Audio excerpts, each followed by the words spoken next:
Welcome to Screw the Commute, the entrepreneurial podcast dedicated to getting you out of the car and into the money. With your host, lifelong entrepreneur and multimillionaire, Tom Antion. Hey everybody, it's episode 19 of Screw the Commute podcast. I'm Tom Antion and I'll be your host as always. This topic is quality products from nothing. How to create quality products from nothing.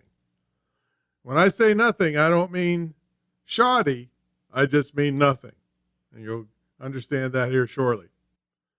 Now, if you missed episode 18, we had Al Johnson there doing some really great things in the world with anti-bullying. You don't want to miss that in episode 18. All right, our sponsor is the Great Internet Marketing Retreat and Joint Venture Program. This is a year-long program that includes an immersion weekend right here where I'm sitting, where you live in my home with me, with a very small group of like-minded people to study internet marketing in a lap of luxury. Check out this unique program at greatinternetmarketingtraining.com. You'll see it in the show notes. All right, in 1991, the great Dottie Walters, also known as the grandmother of professional speaking, told me, Tom, you must become a product machine. I listened to her and have had over 400 information products since she told me that. At that time, it wasn't as easy to create products as it is today. There's no reason you can't or shouldn't create information products no matter what kind of business you're in or thinking about starting. Now, why information products? Well, they're cheap, they're easy, and they're very low risk to create. Yet they have a super high profit margin and perceived value. It's 90% profit for physical products like books, CDs, DVDs, and so forth, and 97% for digital products like videos, audios, various ebooks and e-courses and things like that. I mean, I don't want to be a smart aleck, although it happens quite frequently. But you almost have to be a moron to not be able to make a profit at 97% profit margins, or to have a successful business at those kind of profit margins. Now, if you've invented something, think about this. You have to find tooling for it and manufacturing and shipping and warehousing, an enormous amount of money you'd have to invest, and then you'd cross your fingers that it's going to work. That's extremely high risk. Now, besides being high profit, information products lead to other sales of your products and services or affiliate products and services. That's an important point here. You got to keep that in mind. In addition to giving great value on the information, let's say product A, your product could and should lead to sales of products B, C, D, and E, I, E, I, O, if you want. All right. For the most profit, every product you create should lead to another product. Now, don't be obnoxious about this. If the original product didn't give value and was just a big sales pitch for other products, nobody will buy because you betrayed them and didn't give them value on the first product they bought. They'll look at you as a ripoff, which you are if you don't give them any value on the product that they bought, and they will never buy again. Now, how does one product lead to another? Well, for years I sold an ebook called Click, The Ultimate Guide to Electronic Marketing. The last version of it was 1,042 pages. Now, don't worry, I'm not expecting you to create something that big, and I don't even do that anymore. Anyway, even at $97 for the purchase price, it was a tremendous value and taught the readers hundreds of things they needed to know about marketing their business online. And all that was great. But even at $97 per sale for the ebook, which is great, I made more money from the nearly 700 affiliate links in the book. In 10 years, I never had one complaint about this book because it gave great value on its own. But you couldn't do many of the things I taught in the book unless you bought a tool or service to allow you to do the marketing technique I was teaching. Now, people are reasonable. They didn't expect me to create an entire shopping cart company just because I taught them how much extra money they could make by using a good shopping cart system to upsell the customer other products when they checked out. And by the way, I'm going to cover all the aspects of upselling and using advertorials in episode 22. So make sure when that comes out, you watch that. You don't want to miss it.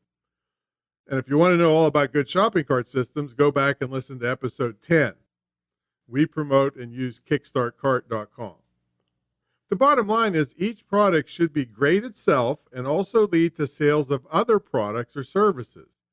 And if you want to become an expert on a topic to create high consulting and or speaking fees, write a book about the subject. Even with all the crappy books people are putting out, if you put out a good one, you will be perceived as an expert on the topic. And here's an extra tip. If people want to perceive you as an expert, don't argue with them. Just keep increasing your skills and let them tell everyone you are the expert. There's no advantage of being humble here. I have so many people that say, well, gee, I'm not really an expert. Well, who says you're not an expert? Now, I don't suggest that you go falsify credentials. I don't suggest that you claim to be an expert when you don't know a thing about your topic. But if you take the time to study and create a product on something and implement some of the stuff to a decent level, you will know more than 99% of the people on earth about that topic. So you will be called an expert. There's no exact definition of expert, so don't worry about calling yourself that. It will allow you to raise your fees for whatever other services you have. See, as soon as I started producing products, my speaking fee went up, my consulting fee went up, jobs came much easier to me. A product is a great calling card. I used to even give away books on airplanes, and I'd be signing books up in first class, and people thought I was something really hot, and I'm just giving away books and signing them. And I got jobs out of that from just doing that, giving away books on airplanes. So it really helps you raise your fees and increase your celebrity status. Now, one thing you keep in mind when I say products, it doesn't mean they have to be paid products. These products can be free or paid. I wrote an ebook in a 4-hour layover at McCarran Airport in Las Vegas that's brought in around $3.5 million so far. It does exactly what I outlined above. It teaches you all the good and profitable things you could be doing, but you can't do them without the tool that I'm promoting.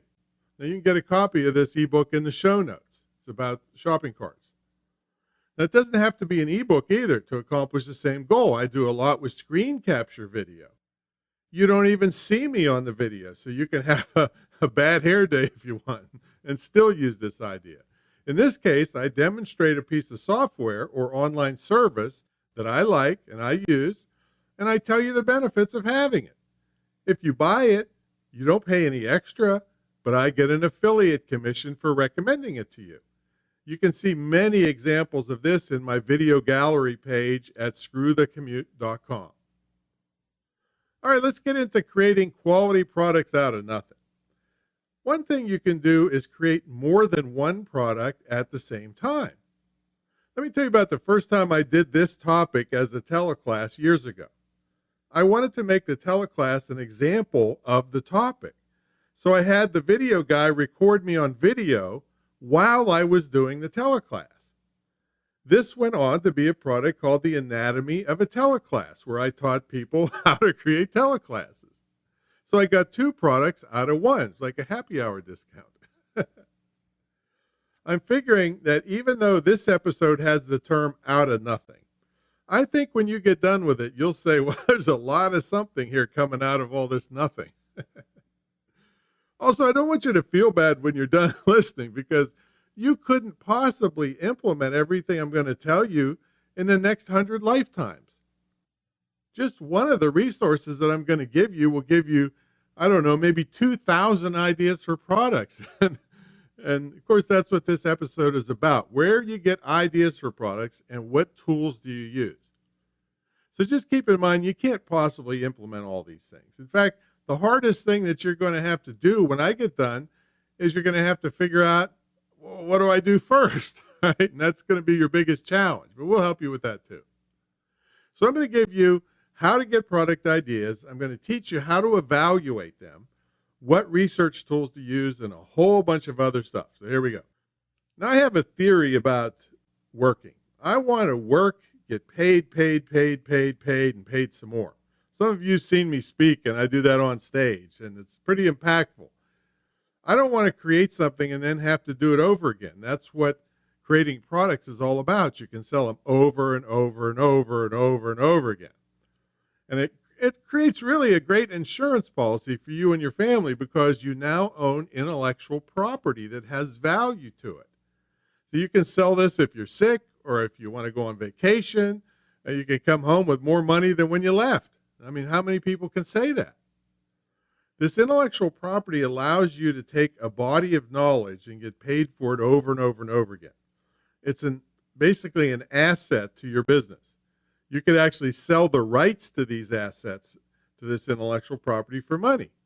People do it all the time. Companies license your information for training programs and pay you every year, things like that. It's also great for back of the room sales if you're a speaker. You know, I'm one of the top there is on selling at the back of the room.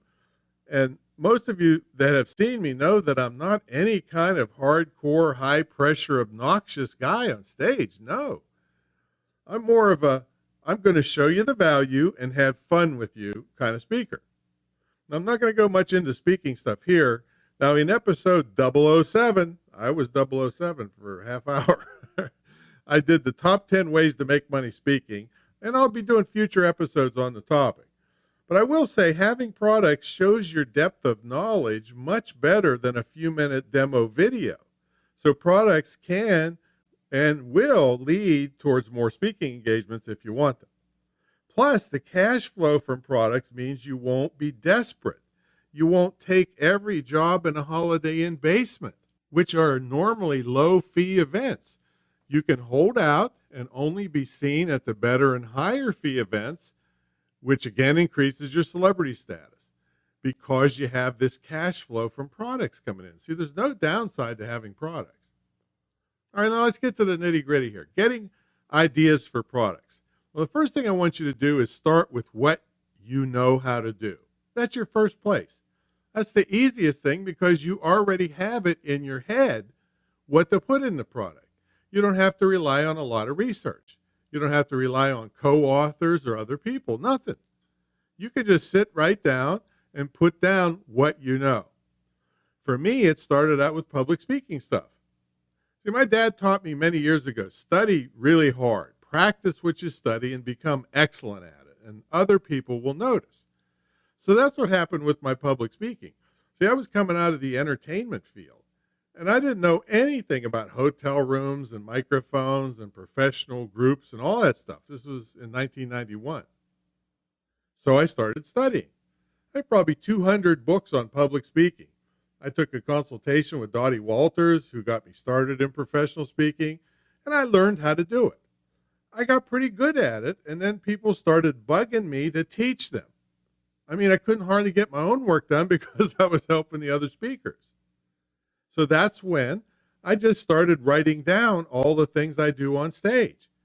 It started out as a 5-page checklist I sold for $5 and eventually turned into the Wake 'em Up Business presentation books, which still sells to this day.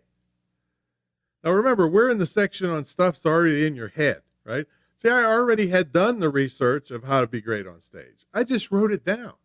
I just compiled all this stuff. I knew about being great on stage, and I didn't have to research anything pretty much.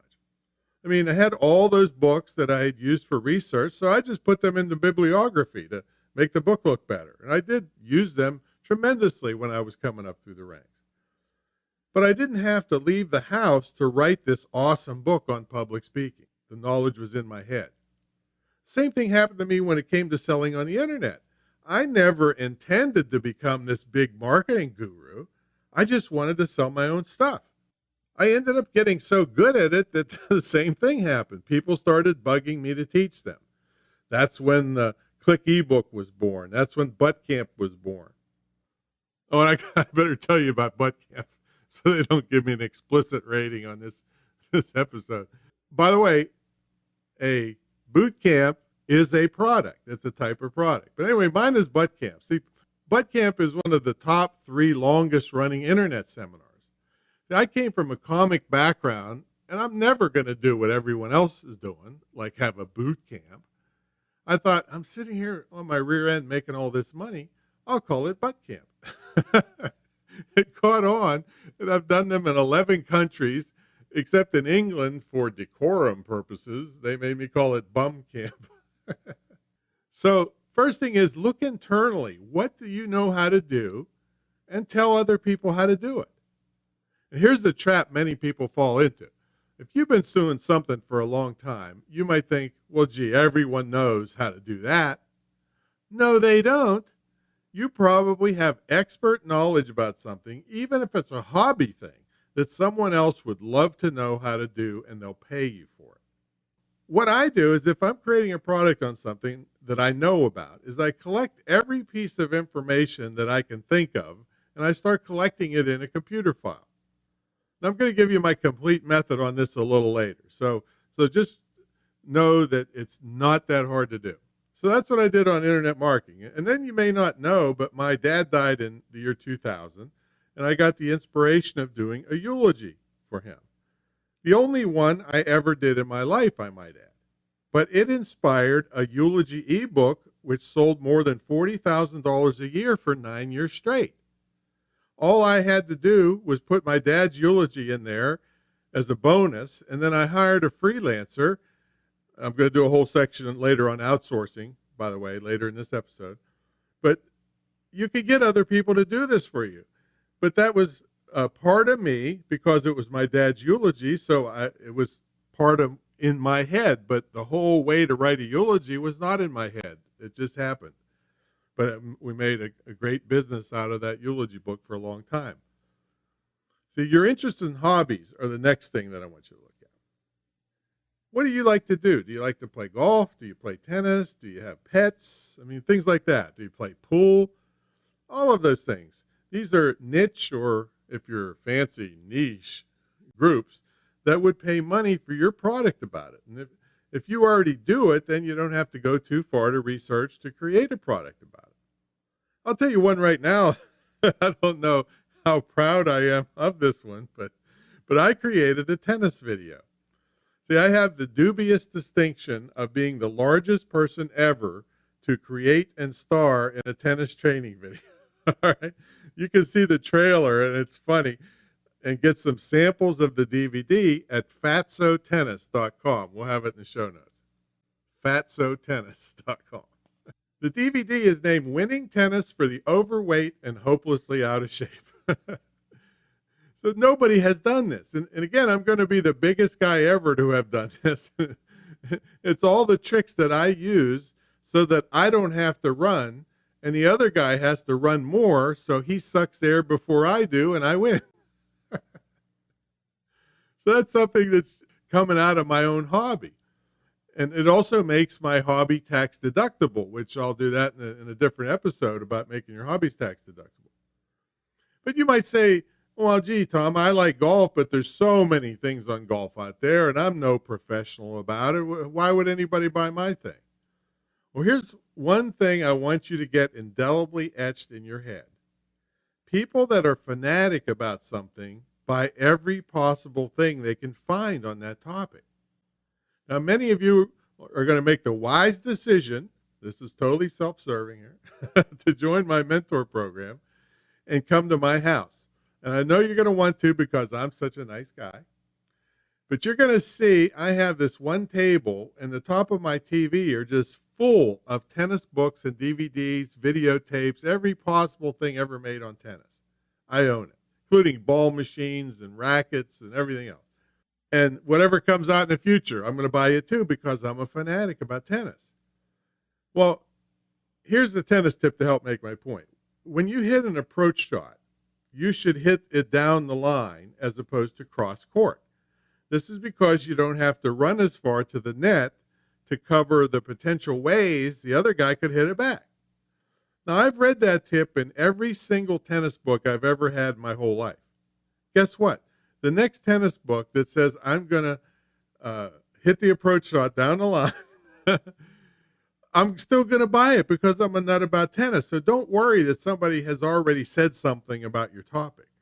You say it again and in a different way, and people will fall in love with you.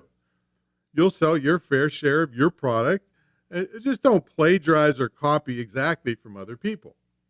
But don't worry that somebody else has done it. In fact, that's a good thing because that proves there's a market. If people keep coming out with tennis products and golf products, that proves there's a market. So don't worry about that. Just bring it out. Here's another way. You can also interview people that are good at the topic and just become the publisher of the material. I'm going to cover that also later. Remember, we're starting with things that you know that are close to you, things that you know how to do. How about your job skills? Let's say you've been in leadership, customer service, manufacturing, sales. Maybe you're a carpenter. Maybe you're a plumber. Maybe you do drywall or interior design. I don't care what it is. You can tell other people how to do it. One of the biggest mistakes you will ever make in your life if you do this is to say to yourself, well, if I put this in a product, then people won't need to hire me. That is the dumbest thing I ever heard in my life. That's dumbest with a capital U. Okay, dumb. Because here's the thing. Let me ask you, which do you think would make more money for you? To teach people by means of a product all around the world how to do what you do, or you doing it on an hourly basis or one-on-one? You can't possibly make as much selling time as you can selling knowledge.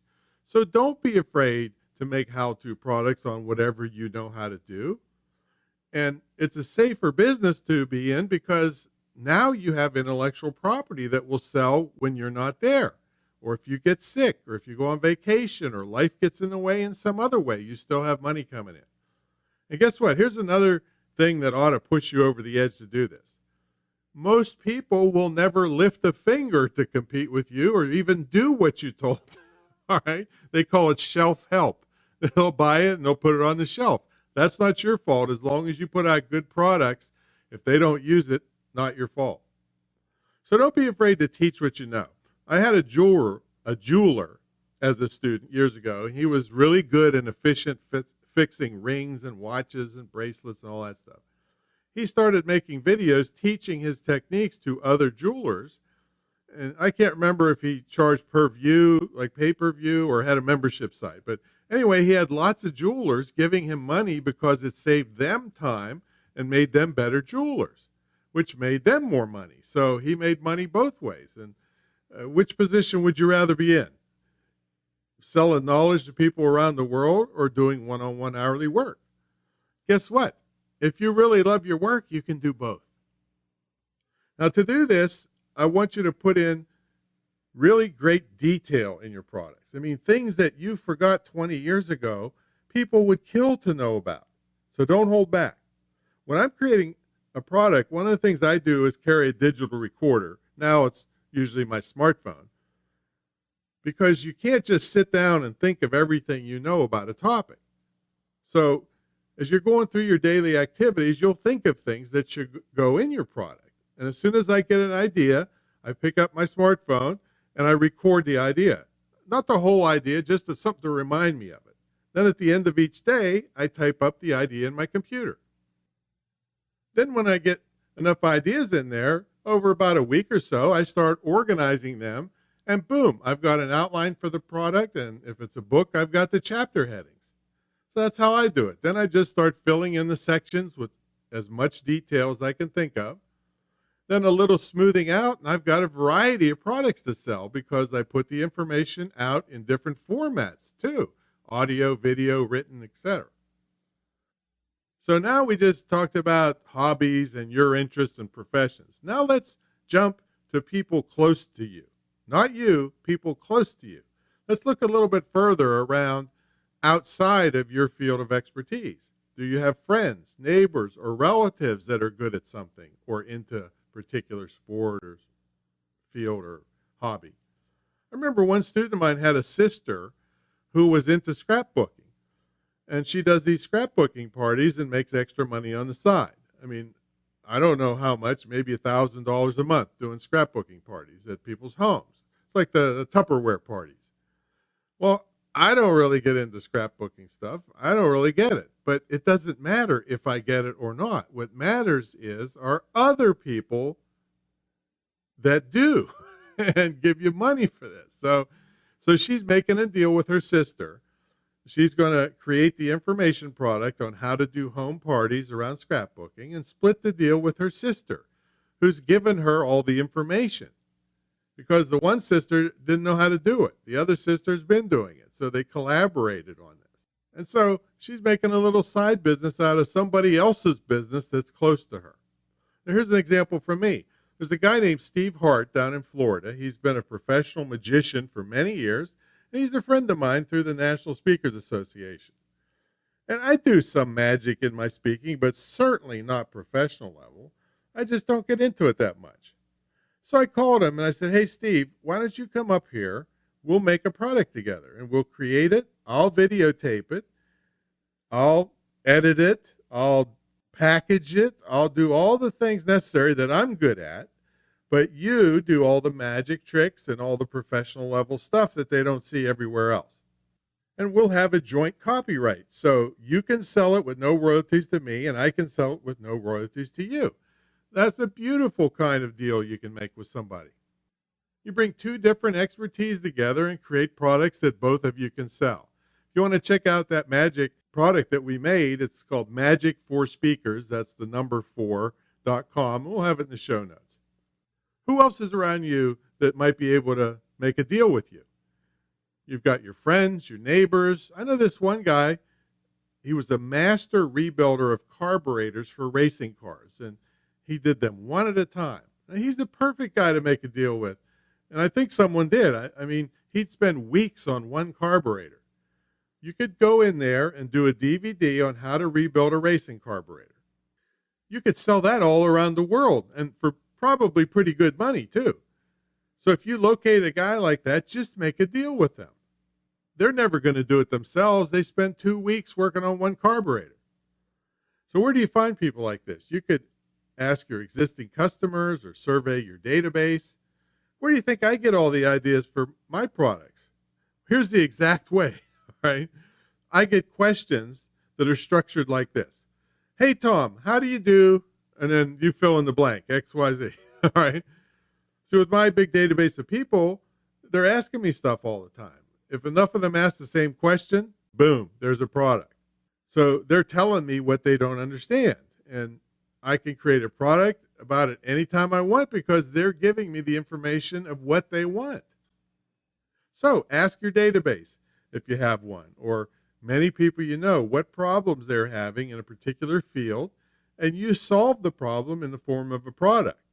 If you can solve a problem for somebody, they'll buy the darn product. All right, now let's look totally outside of you. I really like this because you can sell things you don't even care about. Okay. Now, I'm only going to address ethical and moral stuff here, but the thing is, you don't have to have a thing to do with products other than sell them and get the money. If people are going to spend money on stuff anyway, what's wrong with you getting the money? Nothing. So this is how my eulogy book came about. See, I only did one eulogy in my entire life. And this book has brought in, I think, about $360,000 in 9 years. And I only did one. Right? The rest of it I outsourced to a writer for $275 on a work-for-hire basis. He wrote the eulogy book. I threw in the one I did for my dad as a bonus, and it's been selling like crazy for years. See, it's an evergreen product. That's a product that you don't really have to change that much because it will last forever. I also have wedding books on how to do a wedding speech and how to do a wedding toast. I think I did one wedding toast, maybe. I can't really remember. It's been so many years ago when my buddy got married. But certainly I witnessed a lot of them because I had a nightclub and we did wedding receptions. I saw people screwing them up all the time. So that was one thing I put in my sales letter, is that you don't want to screw this up. But basically, I had both books written, Wedding Speech and Wedding Toast, by some lady in Ohio for $550 for both of them. And she also threw in the sales letters for each one. I don't know. She had nothing to do, I guess. And each one of them brought in about $35,000 a year for 9 years straight. So that's between the two of them, $70,000 a year for 9 years straight.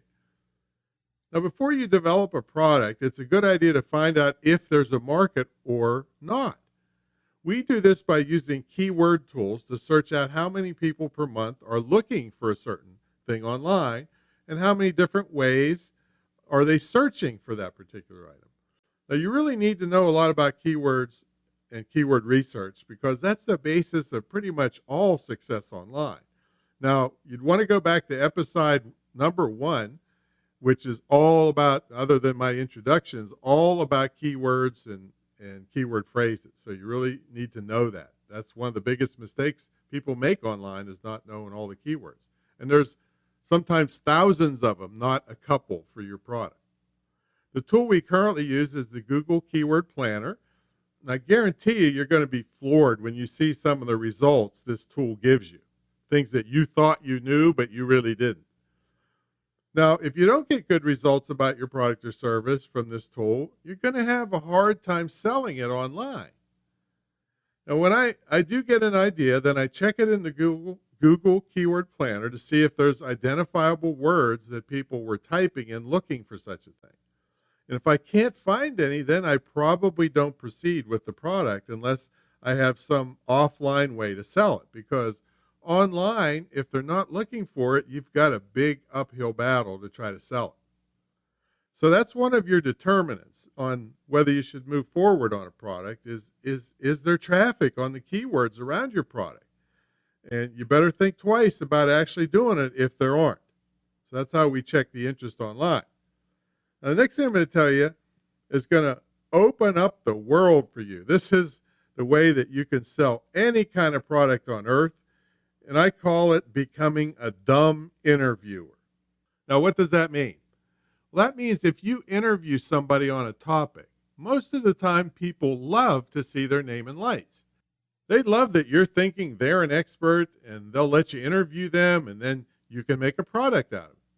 I mean, this is great because there's no limit to what you can do and sell. I've been doing this for a long time. I mean, I'm an expert in a couple things, but people concentrate totally on certain aspects of internet marketing. If I interview them, then I can sell that product with their permission, of course. And I have to tell them ahead of time what I plan to do. No big deal. And I don't have to be the expert. I just interview them.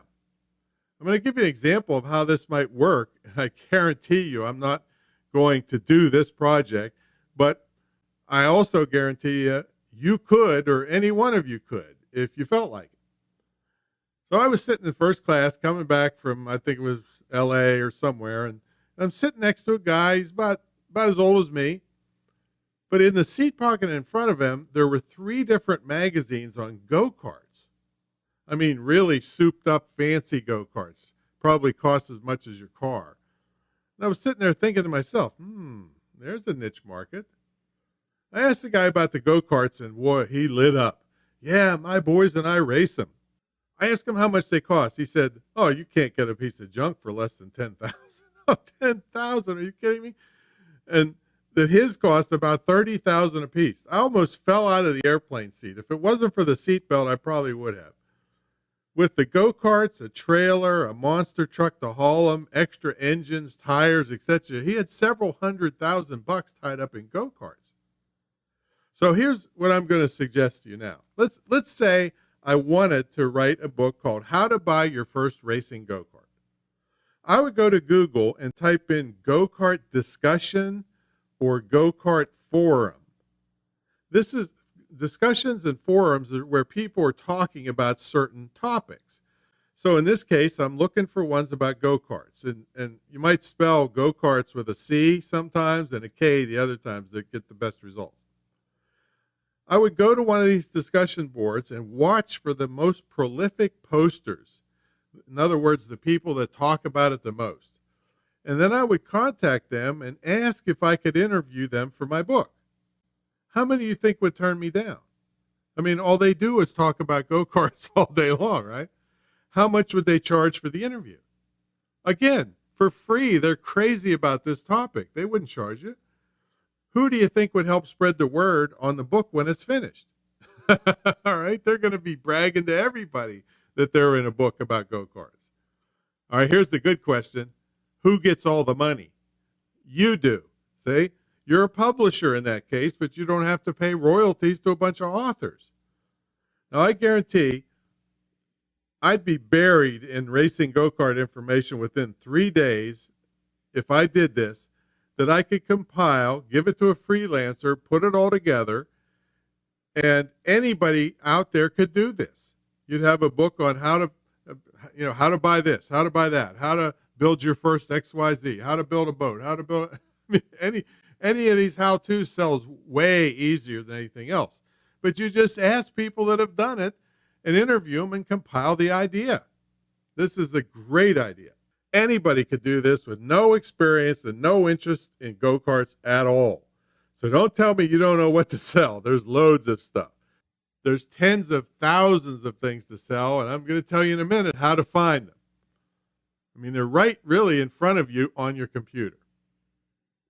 So another thing, you type into Google how to, and then whatever you're trying to think of, how to build a deck, how to remodel your kitchen, how to buy an appliance. You'll find tons of tips that you could compile into products.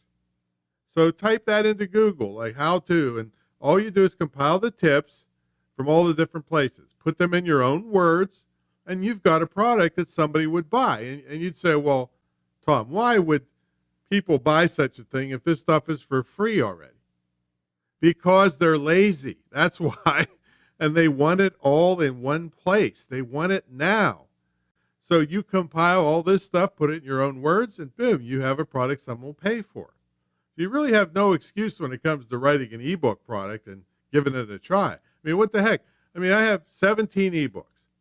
I don't really know exactly. There's probably a couple more since this has been recorded. You know how many make money? I think about 6 of them. So there are 11 that aren't making much money or any money. Some may make a little bit on eBay here and there. But you know what? I wouldn't have found the one that bring in excess of $100,000 a year if I didn't go through the process of writing them. You know, there's hardly any risk to it. It's good practice for you, and you own intellectual property.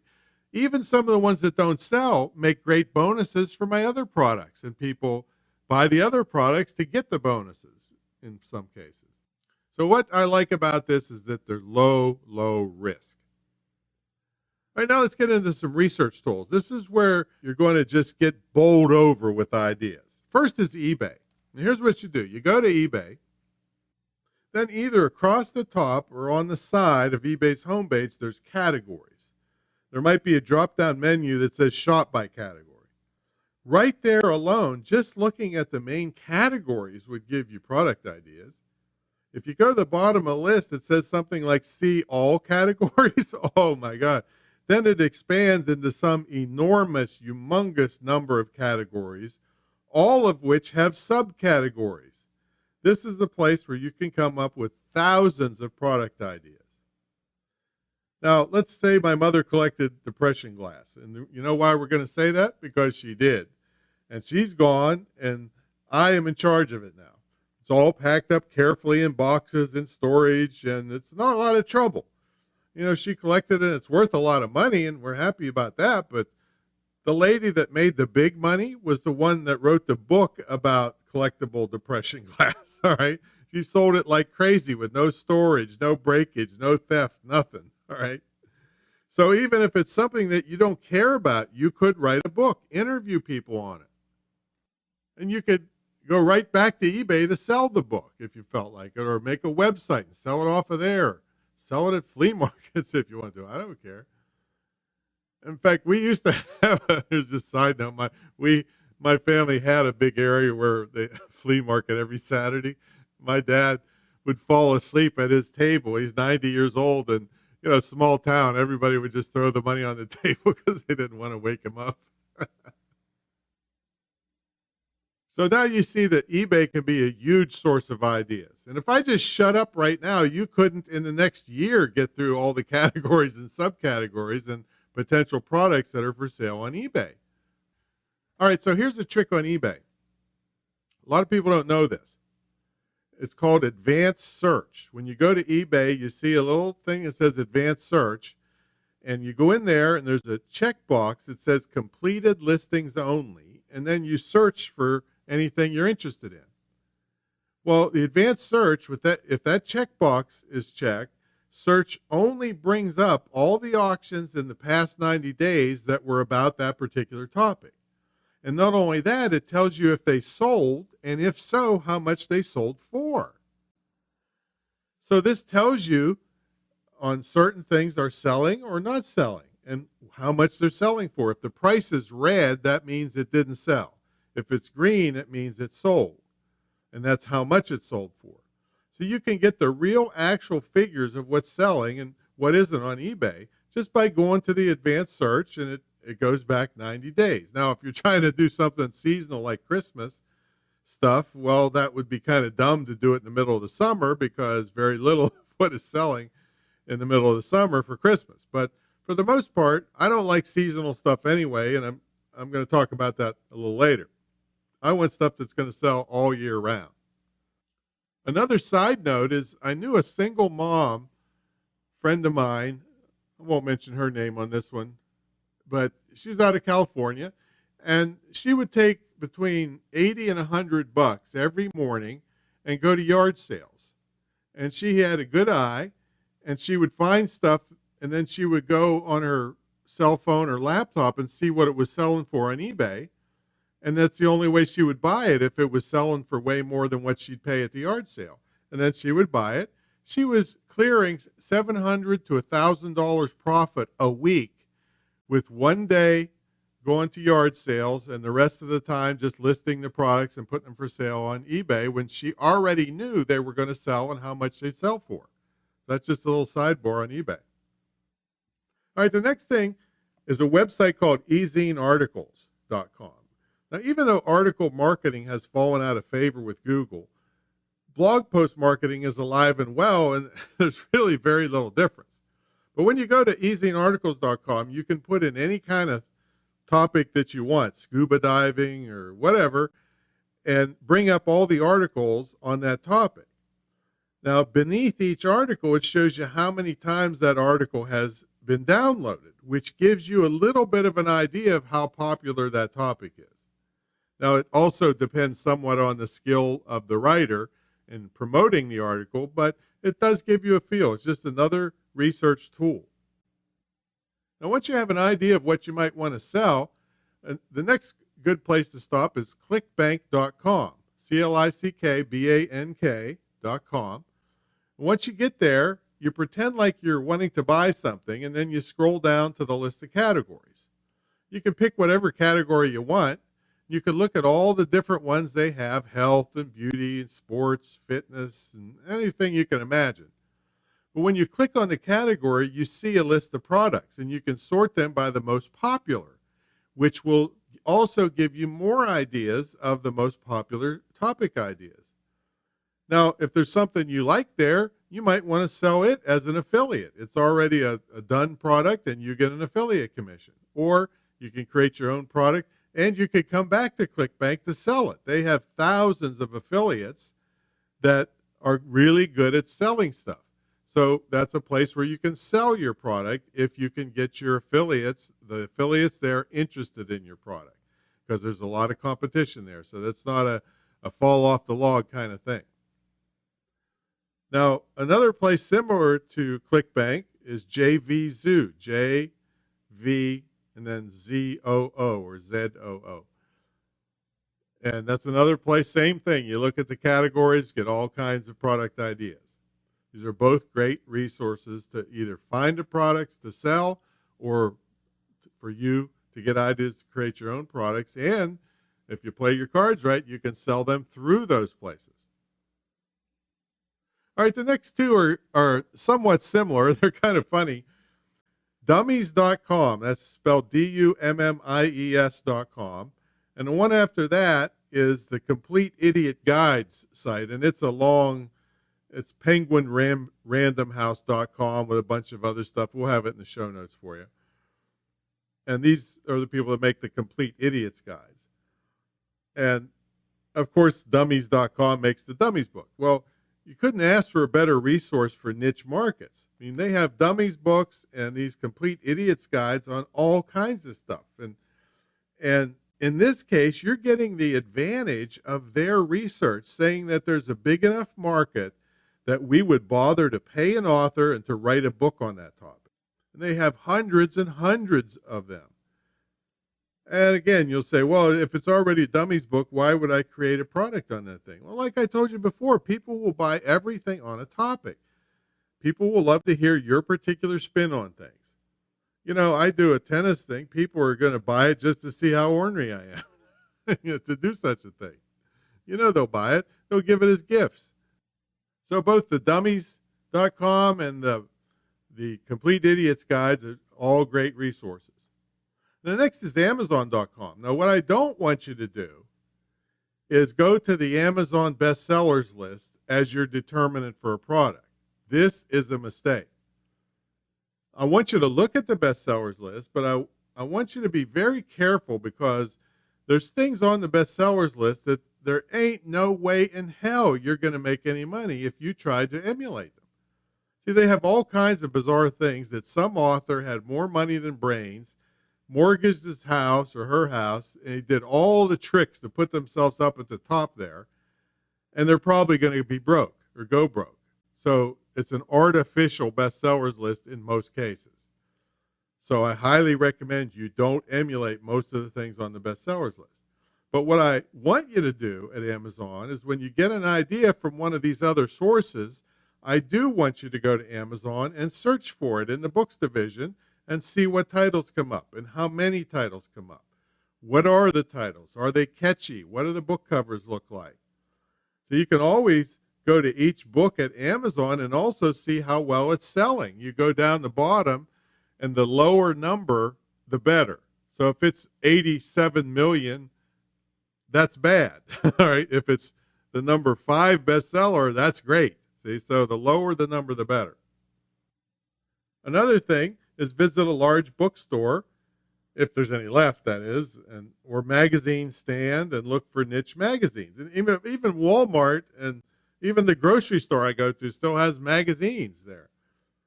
They got photography, they got model railroading, Rocketeer magazine, those kids, playing with those little Estes rockets and all that stuff. Somebody has bothered to make a print magazine on a topic. There is a bunch of fanatics right there waiting to be sold the next product that comes along. And again, you could just start calling up the people that wrote the articles and interview them. That's another way to take care of or to get advantage from a printed magazine. There's another idea. Look for niche stores. They're everywhere. I mean, not far from me in Virginia Beach, there are hobby stores, boating, custom cookie, ice cream, sail making, dog spas, hot yoga, kickboxing, every martial art you can think of, off-road accessories, car parts. There's even a violin repair shop within 2 miles of me. All right. I mean, this goes on and on. I was just thinking, have you had enough ideas or should I quit now? Nah, I can't quit. I'll keep going. Just like the scrapbooking example I gave you before, I don't pretend to understand the market for all these products, but I will tell you one thing. If someone can afford to get space in a strip mall or a regular mall and pay the rent, there's something going on there worth noticing. Now, with what I know, however, I kind of pity them because, I do applaud them for having their own business, for sure. I know I could make more money than most of them with little or no risk by creating an information product on their topic and selling it around the world with no store, no rent, don't have to open the doors every day at 9 a.m., any of that stuff. And you say, well, hey, Tom, what about the ice cream shop? Well, let's talk about the ice cream shop. They could sell books on how to make an ice cream cake, how to decorate an ice cream cake. and probably clear more money than they are in actually running the store with perishables and food and health inspections and all that stuff. Now, here's another way to get ideas about niche stores. Type in the name of any mall near you. Go through, that's into Google, go through their store list to find out niche stores. Now, I did this in my area. They had a chocolate store, they had a luggage store, a travel store, they had a store called Everything But Water. All right, what do you think that store is about? It's bathing suits for women.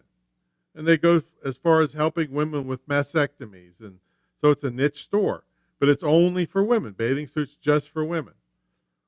They had the Yankee Candle Company, and all it is decorative candles. I mean, you could come in and make an ebook on how to make and color candles. I mean, anything like that. Think about this. There's a whole store in a fancy mall paying the rent by selling candles.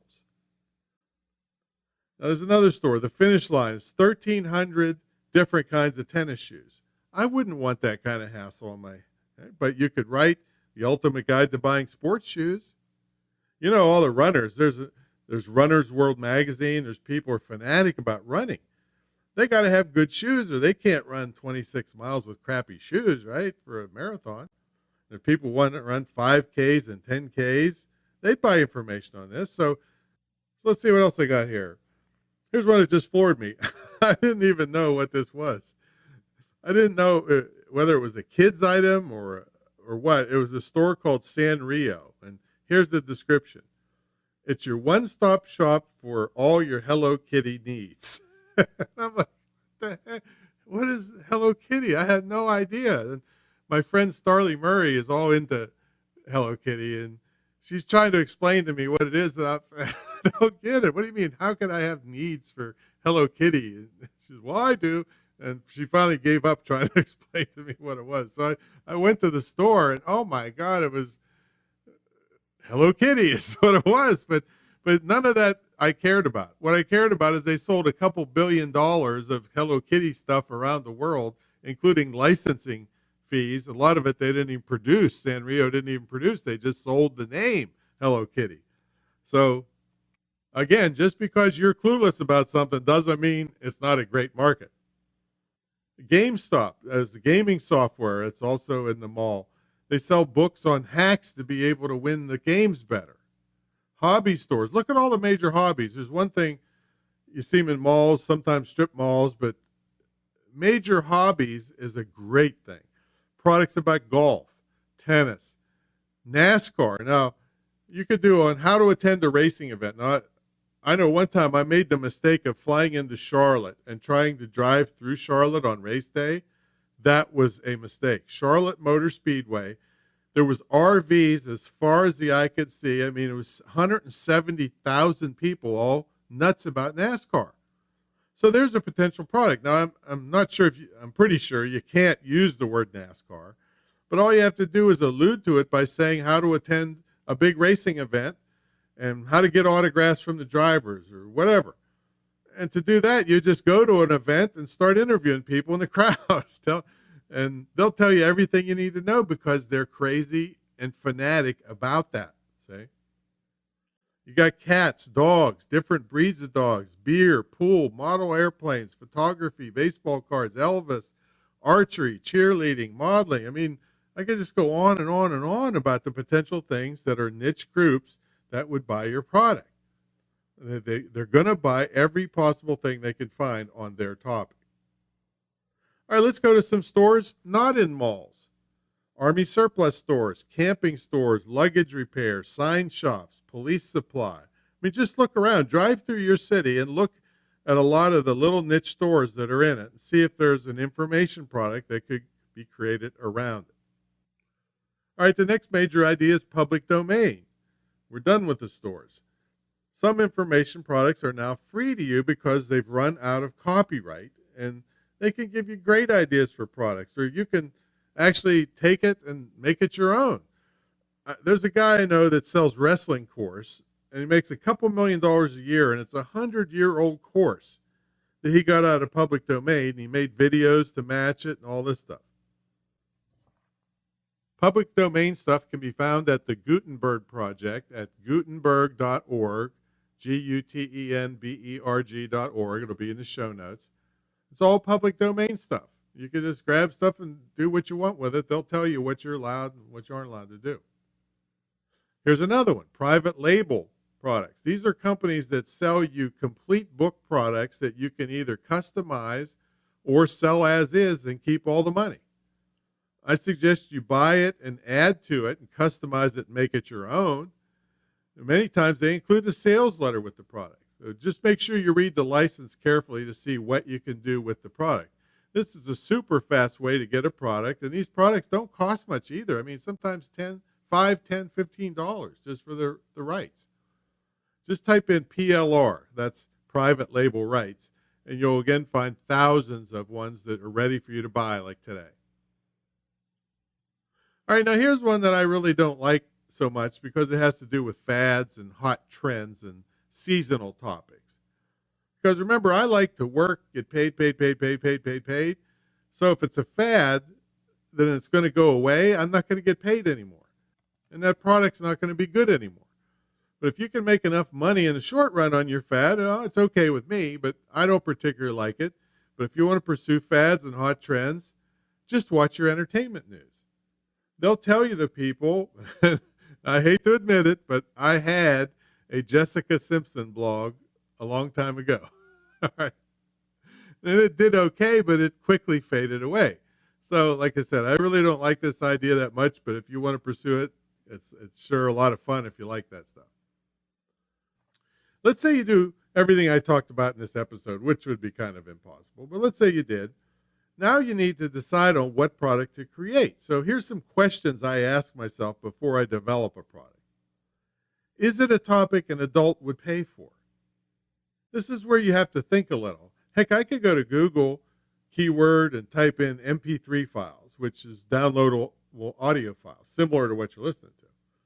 And I'd probably get 600,000 searches a day or something even more.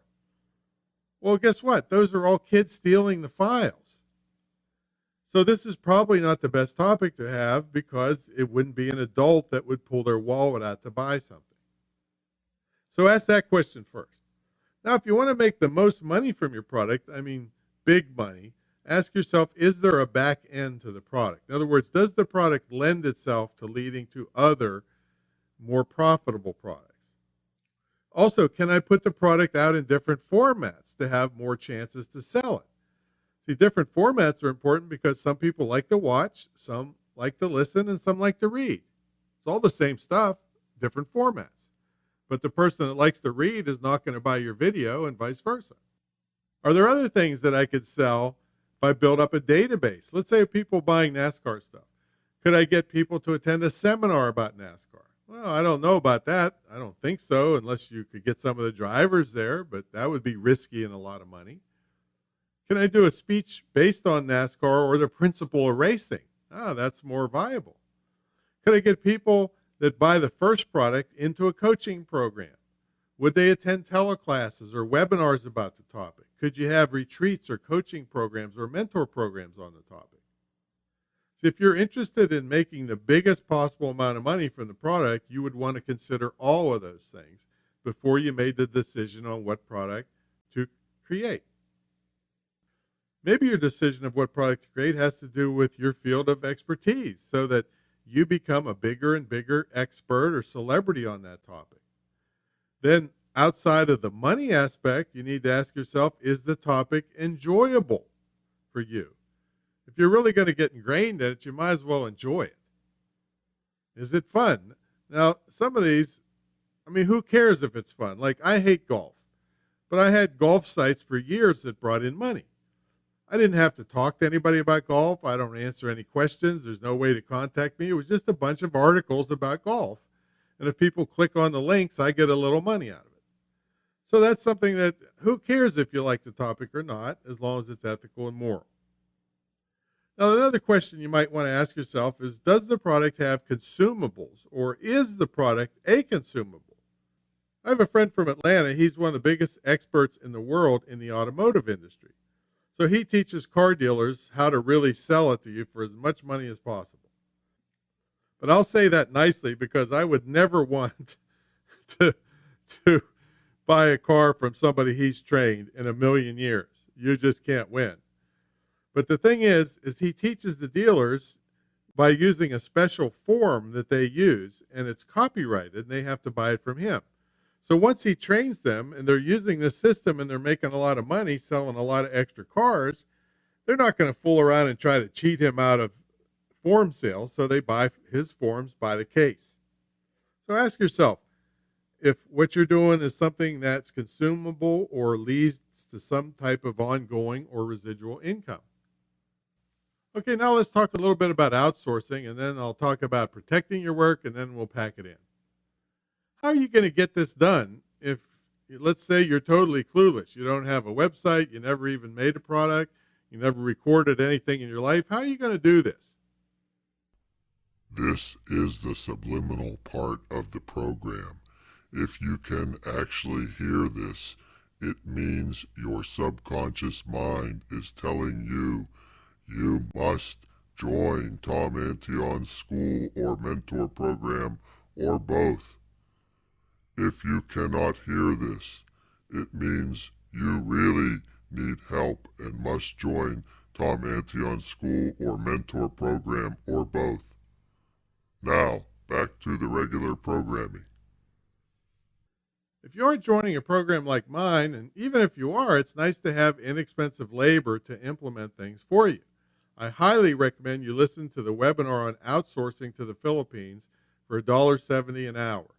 It's the last webinar at tomantionwebinars.com, and we'll have it in the show notes. Now, you've got to understand the cultural differences or you'll fail miserably, just like I did in outsourcing overseas.